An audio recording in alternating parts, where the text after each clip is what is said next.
Hey, I'm Warren Sprouse. You're on the Bible Forum.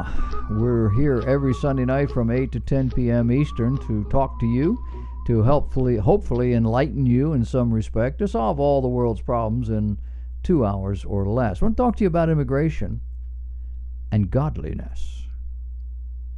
An independent journal review, that's a publication, decided to talk to a former ICE special agent, that's International Customs or Immigration Customs and Enforcement. The question was asked, what I see in the news is utter nonsense. As a former sworn immigration official and a special agent with ICE, you are given authority under the Immigration Nationality Act of 1952 to arrest anyone who you have determined the alienage and or removability of for something. You have the ability to come across any person on the street in the United States, determine if that individual is removable. If that person is determined to be removable, you are qualified, able, empowered to serve them with a notice to appear, which initiates the immigration proceedings. That's been the law of the land since the INA was enacted. Law's been on the books the whole time Obama was president, but some executive actions took place that slowed some of that down. However, it was also up to the duty stations on how they wanted to interpret these executive orders. The special agent responding said, under the previous administration, you could go out and arrest an illegal alien under your own authority, but your supervisor would just give you the dickens for it. And everything is done in order to maintain your position and possible promotions for plush duty assignments, which means no one wants to upset their supervisors because it will only impact the quality of your life as an agent. You see, it all comes down to politics. He says, I will say that I was involved in hundreds of arrests, and I never once processed an illegal alien for just being illegal. I can remember times when we would not do anything to an illegal alien if there was not some other factor, such as an ongoing criminal investigation or prior criminal conviction. He explained how a special agent or criminal investigator could never make an arrest without the U.S. Attorney's approval, and that some crime was ignored during the Obama administration via its agenda. He says you build up a case file, you bring it to the U.S. Attorney and say, I want to prosecute this. And that's where the wall is, because the U.S. Attorney's office is told that the, quote, focus, end of quote, is by the Department of Justice for the foreseeable future. Then things don't get done. If the case doesn't fall within the guidelines of that focus, it stalls. He said, I saw during my time as an agent, the U.S. Attorney's Office stopped prosecuting some things. And some of those things had to do with illegal aliens. In some cases, they stalled things based on orders from D.C., and they determined that their focus wouldn't be illegal immigrants. The agents went on to talk about cases being turned down on a regular basis. I saw personally where cases were turned down because the U.S. Attorney didn't understand the law or care to go outside their comfort zone and learn about it. But on a daily basis, we were dissuaded from doing large-scale cases. Sometimes the motivation was political. Other times, it was different. It's astonishing to see how criminal activity is actually enforced in this country. The current travel restrictions are long overdue. He says, I was amazed at how easy it is for aliens to make it to the U.S. from countries such as Yemen, a failed state which has terrorist training camps, and travel documents that were handwritten and thereby unverifiable. I have direct knowledge of aliens entering the country from Yemen, as Buffalo is the second largest population center for people from Yemen. Apparently this guy was in Buffalo, New York. As to the other countries on the list, I had encounters with aliens from each of the countries throughout my time as an agent, but not as many as from Yemen. The agent concluded by making a point about the media hype over deportations. He said, some of the media nowadays is a joke. ICE deportations and large-scale enforcement operations all but stopped during the past 8 years. The ICE activities I'm seeing in the news in the past few days look normal to me. Special agents' hands-on experience with illegal immigration is giving us a view outside the TV pundits and media opinions. It's a perspective that we really ought not to ignore. CNN is reporting that a secret network is being organized in California by faith leaders to hide illegal aliens from immigration officers.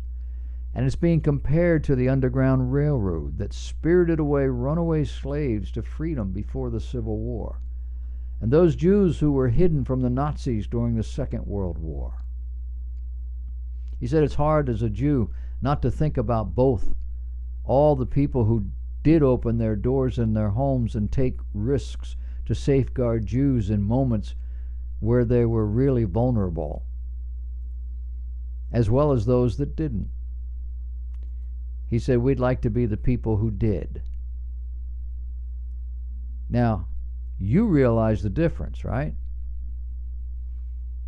We're talking during the Civil War time. I call it the war between the states because it technically wasn't a civil war. Nobody was trying to take over the government. But during that time period, we had human slaves running away from their masters. Those people, human beings, were considered contraband under the Fugitive Slave Act.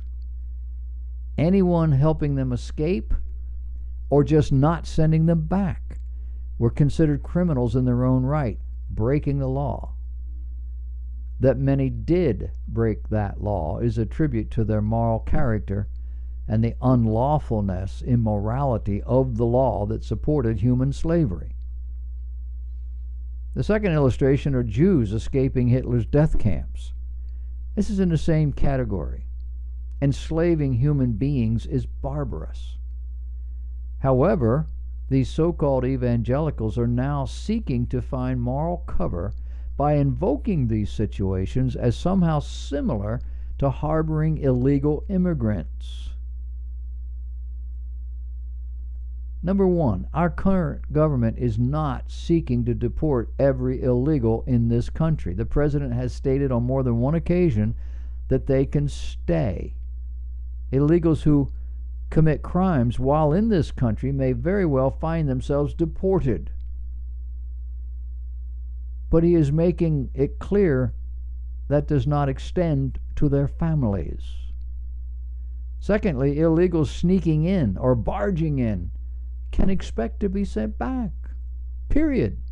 Why? Because without walls, we have no country. Only idiots open their borders to people they don't know and who have nothing to contribute. Our desire for immigrants in the past years was because we could use the skills, the character, to apply them. This bunch are largely freeloaders. The ones that aren't, we're glad to keep. Close to 25 million of them over the last 50 years. Reagan granted amnesty to over 8 million when he was president. Obama and now Trump are willing to ignore more than 20 million, and the children born here are exempt. Now that sounds like grace to me. The faith leaders listed in this article are supposed to know and understand the Bible, but apparently that's not true. Because the Bible is big on obeying the law of the land. It is a sin not to. The exception, if it's immoral. If you're required to do something immoral to obey the law, you obey God. And you suffer at the hands of the law. The Bible is also big on helping the helpless, meaning these two concepts can be emotionally difficult to hold in the same hand. But you have to ask yourself the question, when is it right to do wrong? And while we fight this battle at home, innocent people in the Middle East continue to die at the hands of militant Islamic rebels. Just last week in Syria, an Islamic State-affiliated group captured territory in southwestern Syria near the convergence of the Israeli-Jordanian borders after launching a surprise attack on more moderate rebel fighters near the Golan Heights. The Islamic State made an attack on positions held by the Free Syrian Army, groups which no one expected it was going to happen.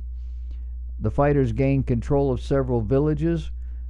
They're only 6.8 miles now from the Israeli border.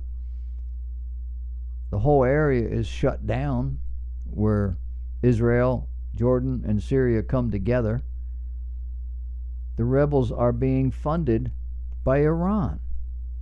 That's ancient Persia, who is also in league with Russia, who is also funding Hamas and Hezbollah. And now these are displaced refugees we would probably want to help.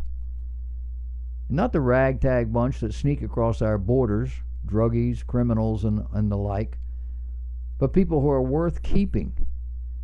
People who would gladly go to work wherever they can and stay out of trouble. We have an upside down and backwards view of immigration, legality, morality, and anything else connected to this whole study.